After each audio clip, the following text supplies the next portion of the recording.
O Sala está falando agora de um vídeo que ele postou, na verdade, na segunda-feira passada. Ele escreveu esse texto hoje, 15 de abril de 2024. O texto original em inglês, o link para o texto original em inglês está no Telegrama Cachamutolândia, e a tradução do que o texto que eu acabei de ler, ele está no blog. Também é só botar cachamoto.com.br/blog que vocês podem ler o texto integral. Mas eu vou ler para vocês, porque eu acho que é importante, assim, para dar uma acalmada para as pessoas. Eu intuí que tinha algo do gênero acontecendo, eu só não sabia exatamente o que é.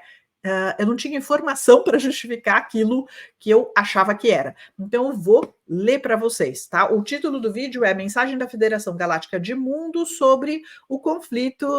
Eu vou ter que falar codificado, né, gente? Desculpa aí. O conflito de Ismael e Ismã. Em 1º de abril, Ismael lançou um ataque sem precedentes contra o complexo da embaixada do Imã em Damasco, na Síria, que levou à morte de 7 altos funcionários militares, incluindo 2 generais. Vou falar o nome do país, vai, gente, é isso. O Irã prometeu uma retaliação militar e o mundo esperou para ver como o Irã reagiria se o Oriente Médio seria mergulhado em uma guerra regional devastadora. Nos dias que antecederam o ataque retaliatório do Irã em 13 de abril, houve muitos rumores de que um acordo secreto havia sido fechado que permitiria ao Irã responder ao assassinato de altos funcionários militares por Israel sem desencadear uma guerra regional. O acordo era que a retaliação do Irã atingiria alvos militares sobre os quais Israel fora informado com antecedência, garantindo assim que nenhuma vida seria perdida. Isso eliminaria a necessidade de Israel responder militarmente a um ataque militar direto sem precedentes do Irã. Assim, o Irã preservaria sua honra sem desencadear uma retaliação israelense maciça que levaria a uma guerra regional, sugando os Estados Unidos e a URSS em lados opostos.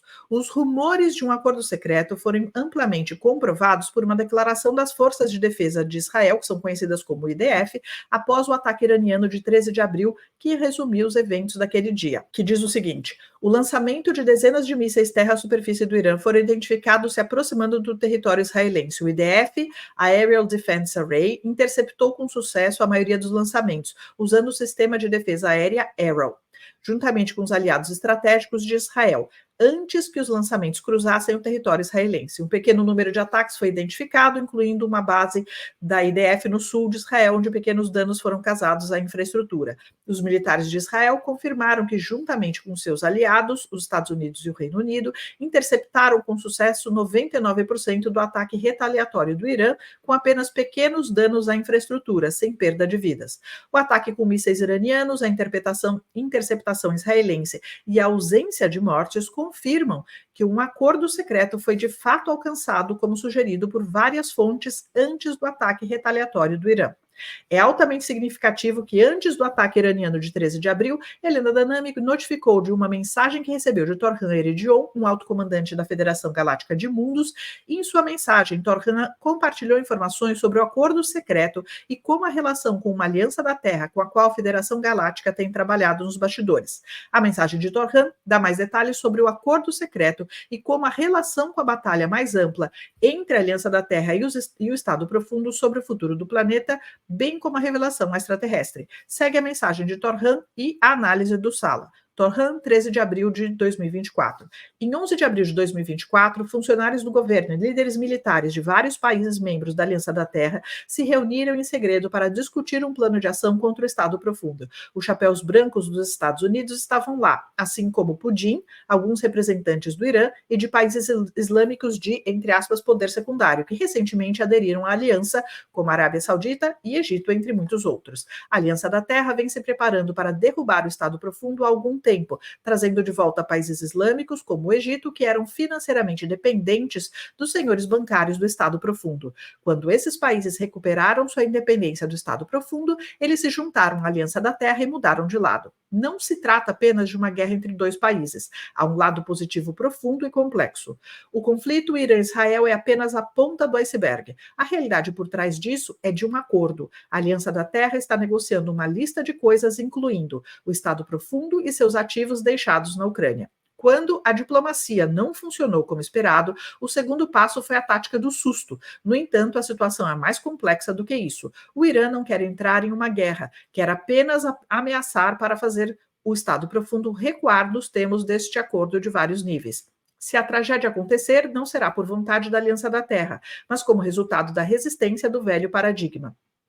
As instituições sombrias que governaram este planeta perderam seu apoio fora do mundo e preferem destruir tudo em sua queda do que se render. Por isso, acordos foram elaborados para evitar o caos e a morte. Essas reuniões e as decisões que resultaram delas foram tomadas pelos humanos da Terra no comando. Só podemos aconselhar e ajudar sabiamente em situações críticas, o que fizemos e continuaremos a fazer diligentemente. Mas o futuro da Terra está nas mãos do povo da Terra. Permaneçam firmes e com esperança em seus corações, pois este é o ponto de virada para sua liberdade e seu futuro. Vocês não estão sozinhos. Torhan Eridion, alto comando da Federação Galáctica de Mundos, XL6, Estação Sol. XL6 é a nave que a gente costuma chamar de Excelsior, os humanos apelidaram de Excelsior. E aí o Sala fala, a mensagem de Torhan revela que a Aliança da Terra tem lentamente integrado antigos países vassalos do Estado Profundo Global para garantir uma transição suave do nosso planeta. A Ucrânia parece ser o fator crucial para o fim da influência do Estado Profundo em todo o planeta, enquanto os líderes nacionais observam como o presidente da Rússia, Putin, desferiu um golpe sangrento no Estado Profundo ao derrotar sua guerra por proxy liderada pela OTAN contra a Federação Rússia. A Ucrânia deve ser devolvida à Rússia, já que a iminente derrota militar dos uranianos no campo de batalha significa que a retirada de todos os ativos do Estado Profundo, a vitória desdobrada da Rússia sobre o Estado Profundo, galvanizou os líderes nacionais a abandonar seus senhores do Estado Profundo, que é o lado bom referido por Torran em sua mensagem. O papel fundamental desempenhado pela Rússia na derrota da agenda do Estado Profundo na Urânia e em outros lugares do mundo é o cumprimento de uma profecia extraordinária do famoso médium americano Edgar Cayce de 1935. Cayce previu que a Rússia pós-comunista desempenharia um papel central na libertação do planeta das forças sombrias sinistras que ele chamou de filhos de Belial, que oprimiram a humanidade por séculos. E aí ele disse: da Rússia vem a esperança do mundo, não como às vezes se chama de comunista, de bolchevique, não, mas liberdade, liberdade, que cada um viva para o seu semelhante. O princípio nasceu, levará anos para que se cristalize, mas da Rússia virá novamente a esperança do mundo. Como diz Torhan, ainda não estamos fora de perigo, porque o Estado Profundo prefere destruir todo o planeta e entregar seu controle. O ataque de Israel em 1º de abril contra o complexo da embaixada iraniana foi uma ação do Estado Profundo que pretendia desencadear uma retaliação iraniana maciça que mergulharia a região na guerra. Em vez disso, o presidente Putin e a Aliança da Terra trabalharam com a Federação Galáctica nos bastidores para facilitar o acordo secreto para resolver, por enquanto, o conflito entre Israel e Irã. Isso parece ter acontecido quando os Estados Unidos sinalizaram que não apoiarão Israel na retaliação contra o ataque de mísseis do Irã e instaram o líder de Israel, Benjamin Netanyahu, a ficar com a vitória. A mensagem de Torhan nos diz que, apesar dos esforços do Estado Profundo para desencadear guerras regionais e devastação global por meio de eventos inventados, cabeças mais sábias estão trabalhando nos bastidores para gerenciar tais eventos por meio de acordos secretos. O presidente Putin parece ser o principal líder político nessa negociação. Isso significa que, embora possamos testemunhar eventos globais mais assustadores no futuro, não devemos nos preocupar muito, pois acordos secretos serão elaborados para conter sua destruição. Esses acordos de bastidores levarão ao colapso final do Estado Profundo, à exposição de seus agentes remanescentes, ao início de julgamentos de crimes contra a humanidade, a verdade sobre eleitoreiras fraudadas e a verdade sendo revelada sobre a Federação Galáctica e outros extraterrestres em nosso planeta, juntamente com a existência de criptoterrestres. Finalmente, Torhan nos diz que, apesar da contínua oposição do Estado Profundo, ainda está em jogo o plano de divulgação dado aos líderes militares dos Estados Unidos no complexo da montanha Raven Rock em janeiro de 2023 por Torhan, em nome da Federação Galáctica e outras organizações extraterrestres, e podemos confiar que no final a verdade será revelada a uma população global assustada depois que o Estado Profundo for finalmente derrotado. Muito obrigada, Helena Danan, por encaminhar a mensagem de Torhan Eredion para mim. Depois, lembra que Israel tinha atacado a embaixada do Irã em Damasco e a gente estava esperando uma retaliação do Irã em direção a Israel, o que nunca tinha acontecido antes. Só que aí, assim, eles fizeram essa retaliação, mas foi assim muito cirúrgica, foi muito altamente midiática, chamou muito a atenção das pessoas, porque centenas de drones foram usados, né? Mas o estrago foi bastante localizado em 2 bases militares e não teve a perda de nenhuma vida. Então, como esses ataques, eles evitaram muitos danos e perdas de vida, do ponto de vista do Sala, isso indica que as partes estão apenas se dando tapinha nas mãos, falando, mal, tá? Os chapéus brancos de todos os países envolvidos, então, estão trabalhando para que não haja um conflito generalizado. E o Salah acha que esses conflitos estão previstos dentro do plano que foi entregue pela Federação Galáctica, lembra, para militares norte-americanos em janeiro do ano passado, tá? Então, o Salah acha que está tudo dentro do plano. Isso ele publicou no dia 15 de abril de 2024. Depois disso, gente, na verdade, assim, eu postei algumas coisas no Telegrama, a Caixemotolândia. Vamos falar um pouco sobre isso, porque está lá no Telegrama, mas nem todo mundo, né, acompanha o Telegrama. Primeira coisa, para quem não sabe, eu não sou o tipo de pessoa que se interessa por guerras, tá? Armamentos, militares, eu nunca usei nenhum tipo de arma, não sei atirar, tá? E por conta da minha formação em engenharia química, uma das coisas que eu optei por fazer foi nunca trabalhar na indústria de armamentos, que era uma das áreas possíveis para a minha formação. Mas eu tenho uma característica que é assim, você joga qualquer assunto na minha direção e você me dá um tempinho que eu aprendo sobre ele. E aí, quando começou o conflito na Urânia, era importante entender a parte militar. E aí eu fui cavocando para encontrar canais que tinham uma visão parecida com a minha, que estavam trazendo informação da forma que eu queria, porque, né, mídia tradicional, gente, eu não sei vocês, mas eu suponho que vocês também não acompanham já faz muitos anos, tá? Então, não estava a informação que eu queria.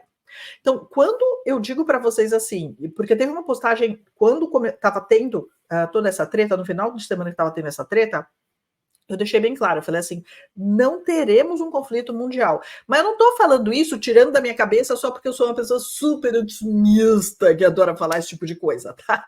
Existe método na minha loucura, eu tenho informação específica, não é só informação canalizada daquilo que eu gostaria que fosse, se fosse. Essa live, por exemplo, eu fiz no dia 22 de outubro do ano passado, tá? E nessa live, então eu expliquei por que é que não seria possível a gente ter um conflito de núcleo de ar, tá? Os nossos amiguinho ET, eles vão nos impedir de fazer essa estupidez, porque isso afeta, o uso desse tipo de armamento afeta outras realidades e a paciência deles também tem limite, né, gente? Basicamente é isso, tá? Porque a gente é assim, as crianças imbecil brincando com faca. Então, deixa eu mostrar para vocês aqui um site que tem um trabalho muito legal, que eu usei para fazer essa live. Esse daqui é o site que chama UFO Hastings com H.com. Esse aqui é o site, tá? É o que está aqui na tela. Então, quem que é esse tal de Robert Hastings? Ele investiga há mais de 50 anos avistamentos de UFO sobre bases militares que coincidiram, tá, com a desativação de armamentos de núcleo de ar. E ele até fez um evento no Congresso americano, no mesmo estilo do projeto Disclosure do Greer, mas alguém prestou atenção nisso? Claro que não, tá? Ignoraram amplamente. Porque lembra, num contexto de uma guerra fria, nenhum dos lados queria admitir que os armamentos deles tinham sido desativados, ninguém tinha nada funcionando, tá, gente? Mas era isso que estava acontecendo na época da Guerra Fria. Então, eu acho que depois da crise, vocês lembram da crise dos mísseis que aconteceu em 1962? Eu acho que depois daquilo, claro que assim, começa com a detonação de fato, o uso desse armamento na Segunda Guerra Mundial e depois uma série de testes feitos com esse tipo de armamento, né? E aí, então, acho que chega no começo da década de 60, os ETs resolveram dar um basta na nossa brincadeira, porque isso era muito perigoso. E aí, nenhum dos dois lados da Guerra Fria admitia isso, mas faz décadas, tá? Que ninguém vai conseguir usar esse tipo de armamento. Quando tentam usar, existem alguns avistamentos assim, você vê tipo esse tipo de bomba subindo, aí você vê um UFO em volta e a bomba faz e não acontece nada. Tá? Aquilo fica absolutamente desativado. É por isso que eu falo assim, eu não estou falando que eu não tenho medo de que aconteça esse tipo de coisa, porque eu sou uma pessoa otimista, mas eu também tenho o pé no chão, tá? Então, existe informação que justifica essa opinião. Então, vamos lá. Próximo. Para quem não lembra, tá? Na década de 1970, que é o que está nessa entrevista, tá? Que foi a primeira entrevista que a gente fez com a Rebecca Rose. Essa é a capa da entrevista, é só voltar no canal, procurar para essa entrevista, deve estar na playlist de entrevistas internacionais, aqui no canal Akashemoto, tá? Então, na década de 70, a Rebecca Rose ela foi usada pelo projeto Montauk para ver o futuro, e ela se lembra de uma cena em que uma bomba de núcleo de ar cairia em uma base norte-americana fora dos Estados Unidos, e os ET-MIGO impediram um desastre. E como resultado disso, como os ET-MIGO apareceram, o contato oficial acabou sendo revelado. Como os escuros sabem dessa possibilidade, eu chutaria que eles não vão correr o risco disso virar realidade, tá? Porque assim, eles têm tecnologia para olhar também para o futuro, apesar deles não estar funcionando tão bem quanto a dos ETs. Então eles sabem que assim, se eles tentarem provocar esse tipo de coisa, é capaz daquilo que eles menos querem que aconteça, que é o disclosure, acabe acontecendo como consequência do uso de um armamento de núcleo de ar tentando provocar uma guerra mundial. Então, eu chutaria que eles estão evitando fazer isso para evitar que esse cenário se manifeste. Ou seja, a coisa está tão doida, tá? Que nesse momento pode ser que os escuros façam de um tudo para evitar que uma bomba de núcleo de ar seja usada contra uma base americana, apesar deles não darem a mínima para a vida de ninguém, óbvio, tá? Simplesmente para evitar que esse cenário de disclosure aconteça. Então, eu vou trazer aqui para vocês, só para vocês terem uma ideia, essas aqui são algumas das bases norte-americanas que existem lá na região, né? Na região que a gente que está zoado lá. Não é pouca coisa, né? E você imagina que assim, a gente sempre pode ter algum evento de banderola falsa fingindo um ataque a alguma dessas bases, justamente para tentar provocar um conflito mais generalizado, né? Porque os escuros, né? Eles não têm problema nenhum com isso. Para quem fala inglês, ou pelo menos lê em inglês, esse fulano que está aqui, eu acho que ele acabou de ser expurgado do YouTube, tá? Eu acho que ele agora só está no Rumble, porque eu não estou mais achando o canal dele no YouTube, né? Que já tinha um nome meio diferentão para tentar escapar, né, de coisas diferentes. Mas tá aqui o link, tá? Em que você pode encontrar esse artigo aqui, que eu vou contar para vocês só algumas informações. Então, provavelmente não te contaram, tá? Mas segundo esse cara, que eu não vou repetir o nome dele aqui, porque se ele foi expurgado daqui, talvez seja melhor não falar o nome dele, né?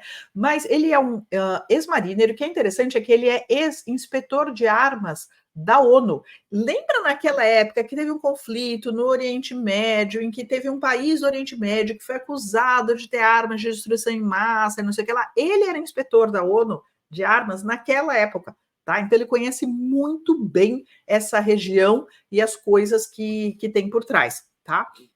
Então, ele fala, segundo ele, né, o objetivo do recente ataque do Irã foi apenas informar tanto Israel quanto os Estados Unidos que o Irã era capaz de furar a famosa defesa aérea impenetrável de Israel. pelo menos 9 mísseis hipersônicos atingiram com sucesso 2 bases militares israelenses de máxima segurança. E de quebra, os Estados Unidos ficaram então sabendo, na opinião desse fulano, que a sua famosa capacidade de defesa de mísseis balísticos não era lá essas coisas, tá? Ou seja, a consequência do que pareceu ser uma besteirinha do ponto de vista militar, o que esse fulano fala é que assim, com esse ataque que pareceu ser uma besteirinha, que tinha sido acordado entre todas as partes para ser uma coisa minimizada, esse ataque, olhando aqui assim, a gente não está nem falando de ET, tá? Porque esse cara aqui, não necessariamente ele acredita de ET, a gente está falando de um analista militar normal. O que ele fala aqui de quebra, então, os Estados Unidos ficaram sabendo que a famosa capacidade de defesa de mísseis balísticos não era lá essas coisas, e todos os seus navios de guerra e bases militares na Europa, no Pacífico e no Oriente Médio são vulneráveis, tá? Porque se eles conseguiram fazer isso em Israel, tcharam, tá? E olha que o ataque foi só do Irã. Imagina o que uma Úrsia e um Xing Ling poderiam fazer. Então, assim, foi meio um recado. Falou assim, vocês querem brincar mesmo? Pensa bem no que vocês estão fazendo, tá? Ou seja, o Estado Profundo atuando na parceria Estados Unidos / Israel acaba de se dar conta que as bases da OTAN na Europa são vulneráveis a ataques de mísseis Ursius, tá? Que são ainda mais avançados do que os iranianos, que a China, isso que está escrito nesse artigo, tá, gente? Que a Xing Ling pode afundar navios da Marinha Americana no Pacífico, no caso de um conflito, e parênteses meus, tá? Eles estão tramando isso já faz mais de ano, tá? Que eles estão tramando, então, em Taiwan e também a Coreia, aquela que fica por norte, pode fazer o mesmo, obviamente não sozinha, mas apoiada por esses 2 outros países, né? Com navios que estão próximos ao Japão e a Coreia da parte de baixo, no sul, né? Como disse esse fulano, acabaram de dar esse movimento militar que pareceu pequeno e inocente, na verdade acabou de dar o checkmate no Estado Profundo, tá? Eu falei, uau! Então a gente não pode esquecer, aí não foi ele que disse isso, tá? Que a gente tem chapéus brancos atuando em todos esses países, só que eles estão escondidos para a proteção deles. Então a gente não vai saber quem eles são, tá? E não faz diferença, contanto que eles façam o que eles têm que fazer, tá? Para mim tá beleza, né? Então, quem quiser mais informações e os detalhes disso, quem se interessa por essa parte mais militar tal, recomendo assim, entra nesse site, se você não fala muito bem inglês, mas você consegue ler em inglês, entra nesse site, tá? Porque ele, de tempos em tempos, ele publica artigos e ele conhece muito bem a situação na Urânia e na Úrsia. Ele é um americano militar, patriota, que foi várias vezes para a Úrsia depois que começou o conflito com a Urânia. Então tem informação bem diferente que você vai encontrar desse cara. E aí no Rambo você consegue, ele faz lives 2 vezes por semana respondendo perguntas do público. É bem interessante para pegar uma coisa mais de estratégia militar, de geopolítica ligada à parte, né, de conflitos e tudo mais. É bem interessante. Outra fonte de informação que eu costumo usar é esse canal aqui que chama The New Atlas. Esse cara é o Brian Berletti, que ele também é ele é mariner também? Eu acho que ele é ex-mariner também, então que é fuzileiro naval, né? Ele mora na Tailândia, então ele fala muito em geral do contexto asiático do que os Estados Unidos estão aprontando para o lado de lá.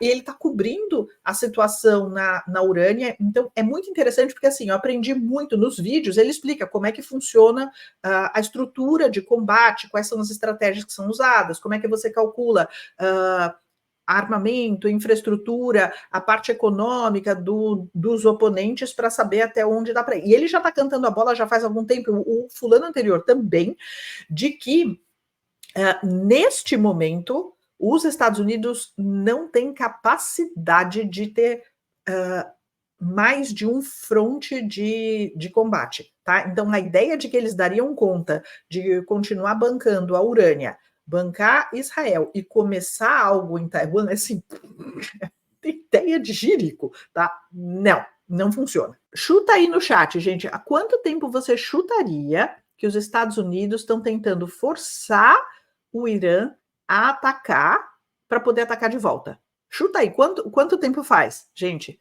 Semanas, meses, anos? Quanto tempo vocês acham? Vai colocando aí no chat, tá? Que aí eu vou mostrar para vocês, aqui vou mostrar para vocês um documento que dá uma ideia disso, que foi que o Brian Berletic desse canal, ele apresentou, tá? Para falar assim, deixa eu só te dar uma ideia de quanto tempo faz. Décadas com certeza, mas a gente não sabe oficialmente, faz pelo menos 15 anos, tá? Olha só, então o Brian Berletic comenta sobre esse documento aqui. O link para esse documento eu coloquei lá no Telegrama A Caixa Motolândia. Em 2009, esse livro aqui que chama Qual o caminho, traduzindo o título, tá?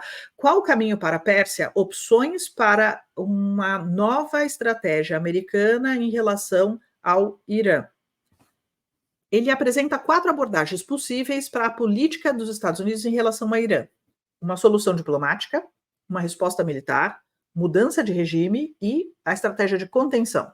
A diplomacia divide-se em 2 opções: a persuasão ou o engajamento. As 3 opções militares são invasão total, ataques aéreos dos Estados Unidos ou permitir um ataque israelense. Né? A mudança de regime também ocorre em 3 variedades: apoiar um levante popular, que a gente já viu eles fazendo em vários países, instigar uma insurgência ou apoiar um golpe militar. Já vimos os Estados Unidos fazendo isso em tudo quanto é lugar, né, gente? Tá tudo bem. A 4ª abordagem, a contenção, é descrita como a posição padrão habitual dos Estados Unidos. Nenhuma, insistem os autores, é inequivocamente melhor que as outras e nenhuma tem uma chance claramente maior de sucesso. Tendo oferecido 9 opções políticas agrupadas em 4 categorias, os autores afirmam em sua breve conclusão que os formuladores de políticas adotarão e devem adotar uma série de opções diferentes, ou seja, fazer várias coisas simultaneamente. Tá? Esse livro é o trabalho de um grupo de especialistas impressionantes sobre o Irã e o Oriente Médio, porque os americanos são bons para fazer essas tretas, né? Eles conhecem e provavelmente refletem a mentalidade dos formuladores de políticas dos Estados Unidos. Mais uma razão para se incomodar com o fato de colocarem os ataques militares e a mudança de regime no mesmo nível que a diplomacia e a contenção. Tá? Então, esse é o documento que o Brian Berletic menciona, e é interessante porque, assim, ele coloca todos os links na descrição do vídeo, tá? Então os vídeos dele são excelentes, porque para quem gosta de pesquisar, você tem acesso a tudo, toda a informação tá direitinho lá. Então, foi nesse vídeo aqui, na verdade a gente tinha mencionado antes, tá? Ele mencionou esse documento, a hora que ele mencionou, eu já fui procurar o documento e já tinha postado lá no Telegrama, mas aqui ele fala mais especificamente, longamente, sobre esse documento. E aí, na descrição desse vídeo aqui, em que ele fala mais ou menos sobre o que ele fala nesse vídeo, eu vou ler isso porque dá um resumo para vocês, tá?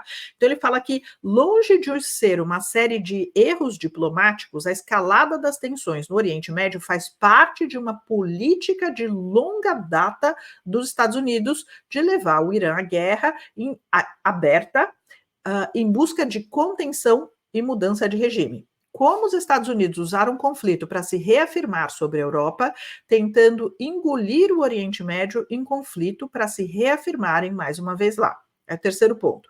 Enquanto os Estados Unidos tentam criar uma negação plausível em relação às repetidas provocações de Israel, são os Estados Unidos que acabam por permitir a agressão israelense. E 4º ponto. Alegações de que Washington procura evitar uma escalada contradizem as tentativas dos Estados Unidos de bloquear a responsabilização de Israel no Conselho de Segurança da ONU. E por último, o Irã entrou claramente numa armadilha quando ele atacou de volta, né? O que resta saber é se estava totalmente preparado para fazer isso ou se calculou mal gravemente. Mas aqui, assim, essa foi a análise inicial dele. Eu acho que, assim, sim, o Irã sabia que era uma armadilha e por isso a resposta foi negociada por todos os países, e aí, assim, a mensagem do Torhan dá uma ideia do que estava acontecendo nos bastidores, que para a gente é muito útil para falar, ok, então eles sabiam que, assim, o Irã precisava responder ao que tinha acontecido, mas a resposta foi milimetricamente calibrada para não disparar um conflito muito maior, tá? Então, quem se interessa por esse tipo de coisa, o outro canal legal para seguir é esse, The New Atlas. Como o nome é muito genérico, eu procuro The New Atlas e Brian Berletic, que é o cara que fala nesse canal, que aí você cai no canal certo. Tem mais um outro canal que eu gosto muito de geopolítica, que chama The Duran. Esse vídeo eu estava assistindo aqui, porque ele fala depois, então assim, você teve uma retaliação do Irã e depois você teve uma retaliação de Israel em cima do Irã. E eu estava assistindo de novo esse vídeo, logo antes aqui da gente entrar na live, para contar para vocês o que aconteceu. Então, no final da semana passada, depois da retaliação do Irã, a gente teve um ataque de volta, então a gente teve o Israel atacando novamente o Irã. Só que isso foi feito de uma forma com drones e ninguém tinha certeza de onde é que tinha vindo, a gente não tinha oficialmente Israel assumindo o ataque. O que a gente tinha era assim, eram algumas pessoas sem dizer quem que eram, vazando para a imprensa norte-americana de que isso foi Israel que fez e tudo. Então foi aquele negócio nebuloso. São dois caras, eles são de origem grega, um mora no Chipre e outro mora em Londres. O que mora no Chipre, ele é filho de um o pai dele foi diplomata, então eles têm muito essa pegada também ligada à diplomacia. Então o que eles estavam falando é que assim, talvez o ataque tenha vindo pelo norte do Irã, onde fica o Azerbaijão, que é um parceiro de Israel. Tá? E os iranianos dizem que eles abateram todos os drones, mas ninguém tinha certeza do que aconteceu. O que eles sabem é que os americanos saíram dizendo que foram os israelenses e que esse ataque que foi fraquinho foi de propósito. A gente só fez isso para demonstrar que Israel consegue entrar no Irã, só para vocês ficarem com medo. Tá? Então, essa é a explicação oficial que está sendo dada. A explicação não oficial é que, novamente, a gente teve uma negociação entre os chapéus brancos para que esse ataque fosse merreca, justamente para não ter uma escalada lá na região. Como o ataque foi merreca, o Irã não sente que tem que responder a esse tipo de ataque. E aí, esse vídeo foi postado no sábado de manhã. Então, o que eles falaram é assim: até o momento só teve isso. Se neste final de semana, agora, tá? Esse que passou, se não tiver uma resposta maciça do Irã, significa que acabou por aí o assunto, tá? E a gente não teve. Então, aparentemente, assim, deu certo, tá? Os chapéus brancos conseguiram minimizar tudo para não piorar bastante a situação. Boa parte desse vídeo, os dois estavam conversando sobre a importância da narrativa e como, principalmente os Estados Unidos, eles tentam controlar muito através da mídia, que a gente sabe, né? Como as pessoas deveriam olhar para o que quer que esteja, interpretar o que está acontecendo, tá? Então vira uma guerra de narrativa, né? E por isso que o título do vídeo é os neocons, que são os neoconservadores, que boa parte deles faz parte do Estado Profundo e está tentando tocar terror no planeta inteiro, né? E aí fala sobre narrativas e este senhor que está aí, né? E aí eles falam o seguinte: tem uma grande diferença entre o ataque dos dois países. De um lado, a gente tem um ataque iraniano que foi muito público, que usou centenas de drones, que chamou muito a atenção e que usou alguns mísseis hipersônicos e apareceu na mídia para tudo quanto é lado, tá? E por outro lado, a gente tem um ataque de Israel que ninguém sabe exatamente o que aconteceu, onde foi, se fez alguma coisa. Aconteceu de verdade, minha gente? Parece que sim, mas a gente nunca sabe se aconteceu ou não, né? Então, fica aquele negócio assim. Depois disso, o que aconteceu? A gente tem a situação em que os Estados Unidos vetaram a entrada da Palestina na ONU, enquanto que o Reino Unido e a Suíça se abstiveram e todos os outros países votaram a favor, né? E a justificativa foi muito engraçado isso, porque o que os Estados Unidos falaram assim: não, a gente não é contra, a gente só vetou. Aí você fala,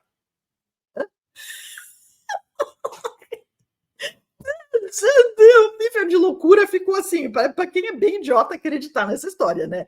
Minha gente. E aí o que eles falam assim: não, não, é que a gente vetou porque a gente acha que eles têm que pegar amizade. E quando Israel pegar amizade com a Palestina, aí a gente aceita. Aí você fala, aham, certo, tá? E aí eles falaram, mas o que o Irã fez foi mal, então a gente vai aumentar as sanções contra o Irã. Claro, porque o Irã que está errado nessa história inteira em devolver um ataque depois de terem assassinado, né, alguns iranianos importantes. Claro que eles estavam errados. Mas, assim, é conversa de bastidores fora desse vídeo, gente. Ah, na época que começaram as sanções econômicas contra a Rússia, tá? Foram os lilanianos que falaram para a Rússia assim: não, você relaxa, porque a gente já descobriu como furar o esquema. A gente conta para vocês. Aí você vai ver que assim é chato, né? É meio complicado, mas nada assim tão terrível. Relaxa, relaxa, tá? Então já passaram todos os esquema, né? E aí o Lilan pegou amizade com a Rússia e com o Xing Ling, né? E aí fica esse caos patético, mas felizmente tem um monte de chapéus brancos falando menos, menos, não é para brigar, coleguinhas, tá? Então, esse é o resumão aqui. A gente escapou um pouco da exopolítica, porque às vezes a gente precisa entrar na geopolítica mesmo, né? Para entrar nas constipatórias, assim, mas dando assim, gente, eu acompanho as coisas. Eu só não falo muito do assunto porque, sei lá, a gente coloca no Telegram, tá? Essas informações para focar na exopolítica nas lives. Mas se vocês se interessam por esse tipo de coisa, avisa, porque a gente. Aí eu vejo alguém que acompanha de fato tudo isso, porque eu acompanho, mas não tenho tempo de ficar resumindo o tempo todo esses conteúdos para as lives, porque dá um trabalho do cão, né, gente? Né? Basicamente é isso.